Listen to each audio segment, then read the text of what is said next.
I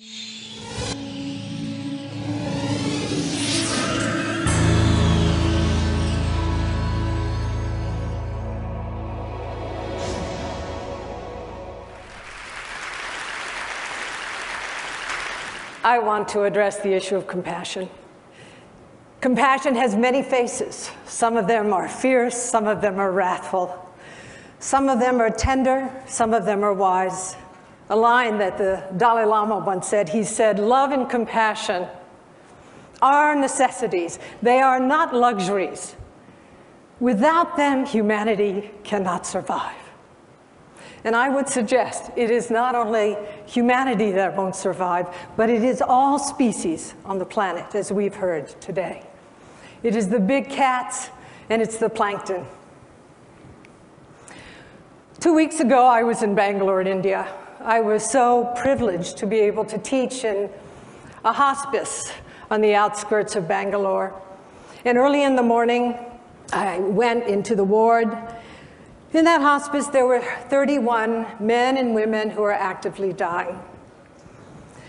And I walked up to the bedside of an old woman who was breathing very rapidly, fragile, obviously in the latter phase of active dying. I looked into her face.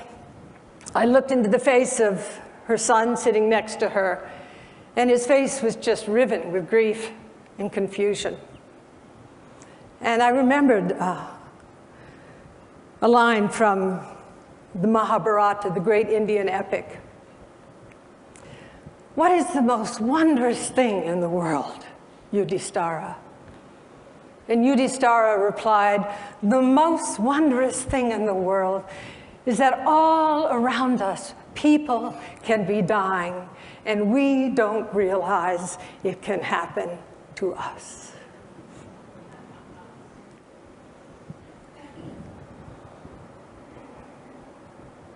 I looked up. Tending those 31 dying people were young women from villages around Bangalore.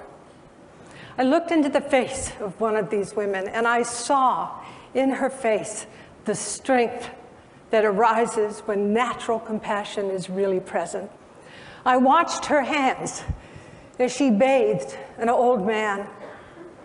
My gaze went to another young woman as she wiped the face of another dying person. And it reminded me of something that I had just been present for. Every year or so, I have the privilege of taking clinicians into the Himalayas and the Tibetan Plateau, and we run clinics in these very remote regions where there's no medical care whatsoever. And in the first day at Simikot in Khumla, far western Nepal, the most impoverished region of Nepal, an old man came in, clutching a bundle of rags. And he walked in, and somebody said something to him. We realized he was deaf. And we looked into the rags, and there was this pair of eyes. The rags were unwrapped from a little girl whose body was massively burned. Again, the eyes and hands of Avalokiteshvara. It was the young women, the health aides, who cleaned the wounds of this baby and dressed the wounds. I know those hands and eyes. They touched me as well. They touched me at that time. They have touched me throughout my 68 years. They touched me when I was 4 and I lost my eyesight and was partially paralyzed. And my family brought in a woman whose mother had been a slave to take care of me. And that woman did not have sentimental compassion. She had phenomenal strength. And it was really her strength, I believe, that became the kind of mudra or imprimatur that has been a guiding light in my life. So we can ask, what is compassion comprised of? And there are various facets, and there's referential and non-referential compassion. But first, compassion is comprised of that capacity to see clearly into the nature of suffering. It is that ability to really stand strong and to recognize also that I'm not separate from this suffering.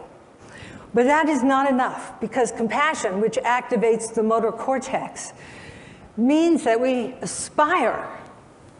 actually aspire to transform suffering. And if we're so blessed, we engage in activities that transform suffering. But compassion has another component, and that component is really essential. That component is that we cannot be attached to outcome. Now, I've worked with dying people for over 40 years.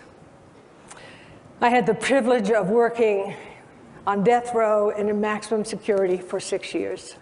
And I realized so clearly in bringing my own life experience from working with dying people and training caregivers that any attachment to outcome would distort deeply my own capacity to be fully present to the whole catastrophe. And when I worked in the prison system, it was so clear to me that many of us in this room, and almost all of the men that I worked with on death row, the seeds of their own compassion had never been watered.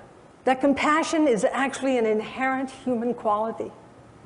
It is there within every human being. But the conditions for compassion to be activated, to be aroused, are particular conditions. I had that condition to a certain extent from my own childhood illness. Eve Ensler, whom you'll hear later, has had that condition activated amazingly in her through the various waters of suffering that she has been through. And what is fascinating is that compassion has enemies. And those enemies are things like pity, moral outrage, fear. And you know, we have a society, a world that is paralyzed by fear. And in that paralysis, of course, our capacity for compassion is also paralyzed. The very word terror is global. The very feeling of terror is global. So our work, in a certain way, is to address this imago, this kind of archetype that has pervaded the psyche of our entire globe. Now, we know from neuroscience that compassion has some very extraordinary qualities. For example, a person who is cultivating compassion, when they are in the presence of suffering, they feel that suffering a lot more than many other people do. However, they return to baseline a lot sooner. This is called resilience.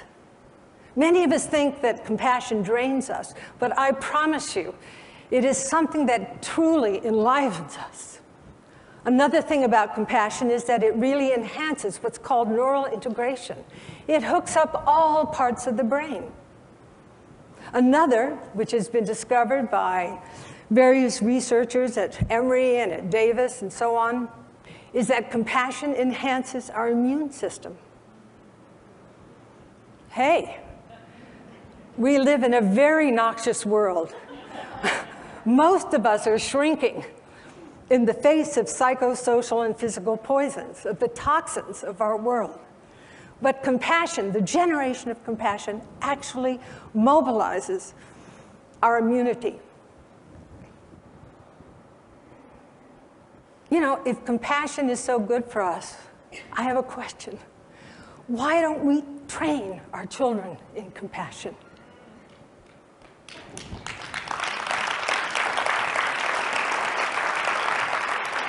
If compassion is so good for us, why don't we train our healthcare providers in compassion so that they can do what they're supposed to do, which is to really transform suffering?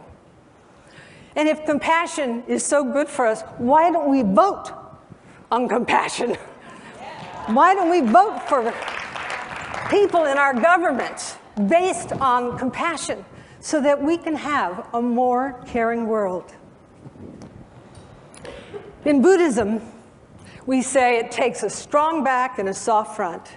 It takes tremendous strength of the back to uphold yourself in the midst of conditions. And that is the mental quality of equanimity.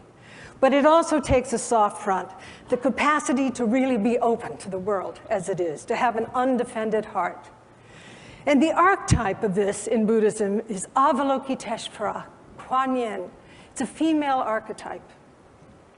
She who perceives the cries of suffering in the world. She stands with 10,000 arms. And in every hand, there is an instrument of liberation.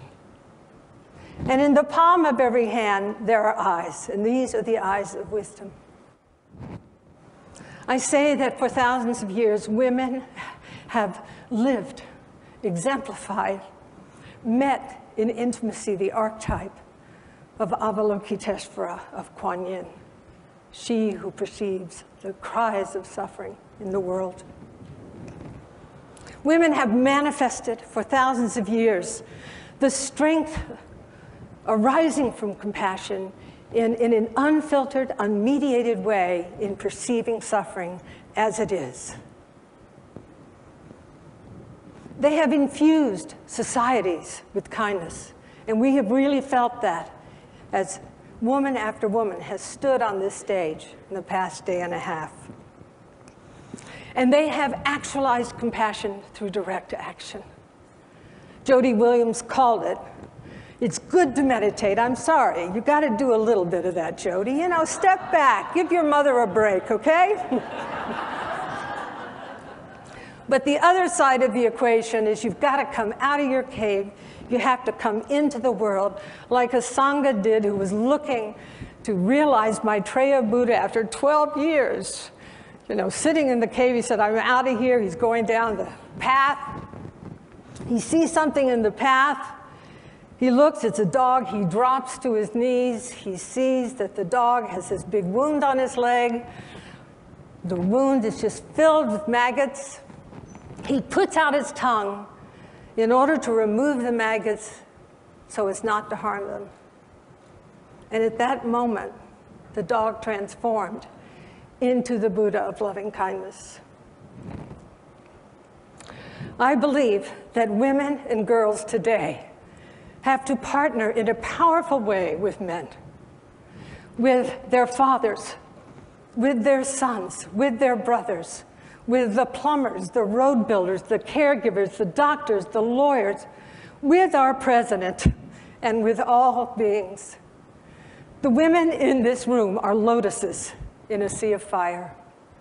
May we actualize that capacity for women everywhere. Thank you.